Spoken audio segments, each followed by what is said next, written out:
Hola, bienvenidos al proyecto número 3, El placer de leer una obra latinoamericana.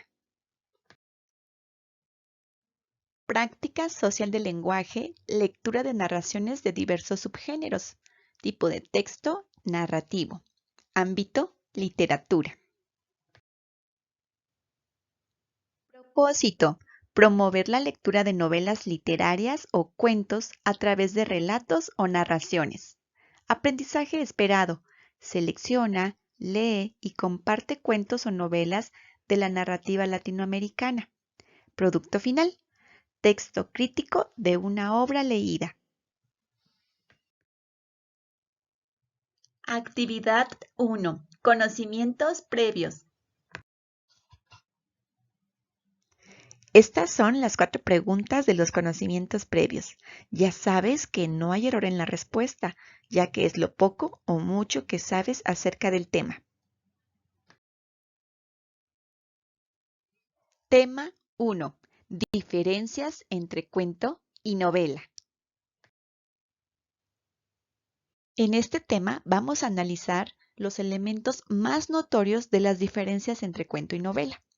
Además de lo que aquí está escrito, hay otros elementos más. La novela es obviamente más extensa que el cuento porque tiene más personajes, la trama de la historia es más compleja, ya que la historia no solamente está basada en el personaje principal, hay novelas que nos cuentan un poco de las historias de los personajes secundarios y cómo se entrelazan esas historias con el personaje principal. Entonces, al ser de mayor extensión, implica que tenga más personajes, que sea más compleja, que tenga más lugares o escenarios donde se desarrolla o se describe esa historia. Y por lo tanto, estas características son como muy elementales para hacer la diferencia con un cuento.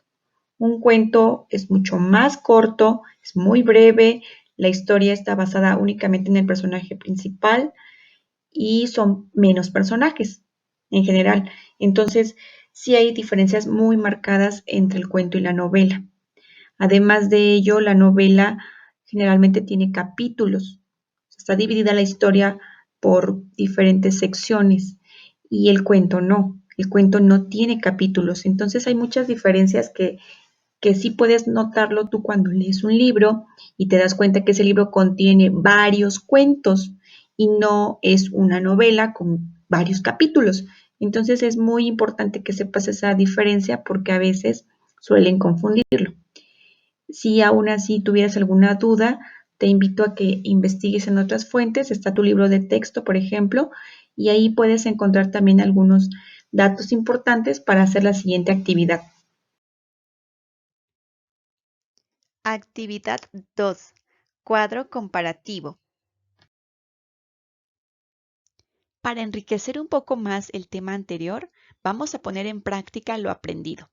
Para ello vas a realizar un cuadro comparativo donde consideres la información más relevante o las características que poseen los cuentos a diferencia de las cualidades de una novela. Esto con la información anterior más lo que tú ya sabes. Te dejo este ejemplo de un formato que puedes utilizar para elaborar esta actividad. Tema 2. Latinoamérica e Hispanoamérica.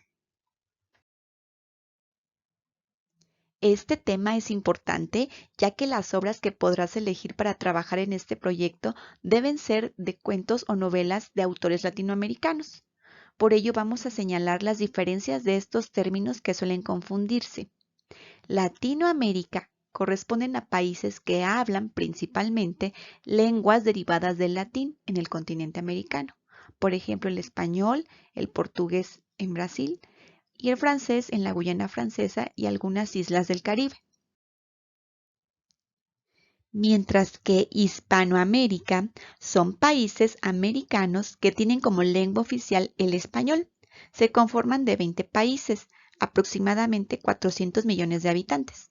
Cabe mencionar que también se cuenta con países hispanohablantes.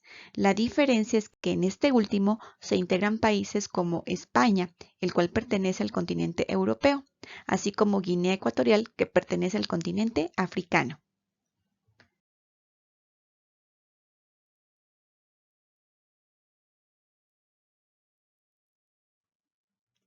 Si quieres conocer más acerca de este tema, te recomiendo revisar tu libro de textos en la página 18 y 19. Actividad 3. Diario de lectura. Antes de pasar a las indicaciones de la actividad número 3, te dejo esta lista de obras latinoamericanas que recomiendo. Es importante que selecciones una de ellas. También están en tu libro de textos, excepto la primera. Algunas son novelas y otras son cuentos. Entonces, cualquiera que tú selecciones es correcta. Para elaborar este diario, lo primero que debes hacer es elegir el cuento o novela de la lista anterior, uno nada más. Localiza el material para la lectura. En tu libro de texto se encuentra la gran mayoría de ellos y si no, puedes consultar en cualquier buscador de internet o en alguna biblioteca. Registra tus avances de la lectura con la obra seleccionada, ya es el cuento o la novela. Lo ideal es que sea por día como se sugiere en tu libro de textos. Puedes consultar la página 22. Lo primero que debes anotar es el título de la obra que seleccionaste, el nombre del autor, la justificación, es decir, por qué elegiste esa obra. El inicio de la lectura se refiere a la fecha en la que vas a comenzar a leer esa obra. El seguimiento corresponde a estos elementos básicos que es la fecha, el contenido relevante y el comentario, correspondiente a ese momento de lectura que tú lleves a cabo de manera diaria. Tema 3. La voz narrativa. Los tipos de narradores se clasifican principalmente en tres. El omnisciente es un narrador en tercera persona. Sabe mucho acerca de lo que nos cuenta en la historia. Conoce todas las acciones pasadas, presentes y futuras de todos los personajes, así como sus pensamientos y sus deseos más íntimos. Es capaz de explicar todo lo que ocurre en la historia.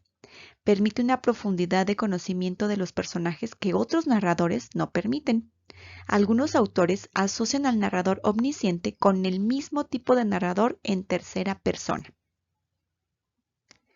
El narrador equisciente tiene una visión limitada. No puede saber lo que piensan los otros o cuáles son sus motivaciones.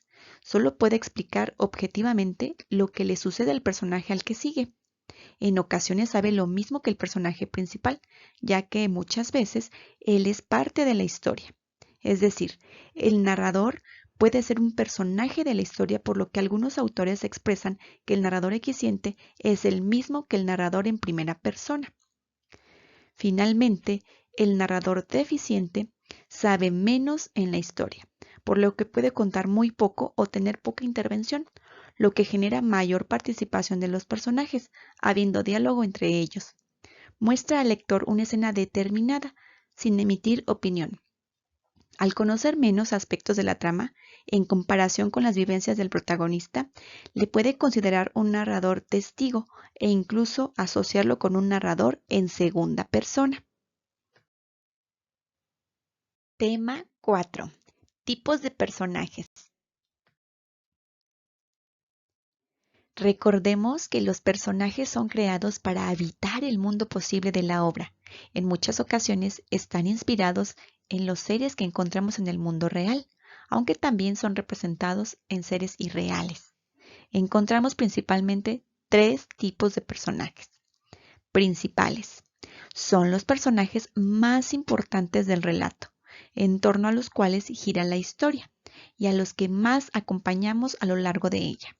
Son los que más participación tienen, mientras que los personajes secundarios son los personajes de reparto, es decir, los que intervienen en la historia pero no son muy relevantes o determinantes en ella, y los vemos solo cuando resulta necesario. suelen ayudar a los personajes principales a desarrollar todas las acciones que en la historia se manifiestan. Y finalmente, los personajes incidentales son aquellos que apenas intervienen en la historia, sin tener demasiado que ver en ella, y de quienes no sabemos prácticamente nada. Casi no participan, en ocasiones solo son mencionados. Actividad 4. Texto crítico. Para este producto final, debes elaborar un texto crítico, el cual debe tener estos elementos. El primero de ellos es el título y tu nombre completo, seguido por la introducción, en donde deberás presentar la obra, el nombre del autor, mencionar las razones de tu elección de esa obra y el aspecto en el que te vas a centrar. En el desarrollo, vas a clasificar los aspectos que vas a tratar y los vas a separar en párrafos. Hay que justificar tus interpretaciones con situaciones del relato y los conocimientos adquiridos, como la voz narrativa, los tipos de personajes y los demás elementos que ya se trabajaron. En la conclusión, debes sintetizar en una frase lo que analizaste en el desarrollo e incluir un pensamiento final. Y finalmente, en la referencia bibliográfica, debes registrar los datos de las fuentes consultadas o la fuente consultada. Te dejo un ejemplo que también podrás consultar en tu libro de textos. Estos son los 5 rasgos a evaluar de tu producto final. Es muy importante que no los anotes en tu cuaderno, solamente es para consultar y que sepas lo que se te evaluará. Muchas gracias por tu atención.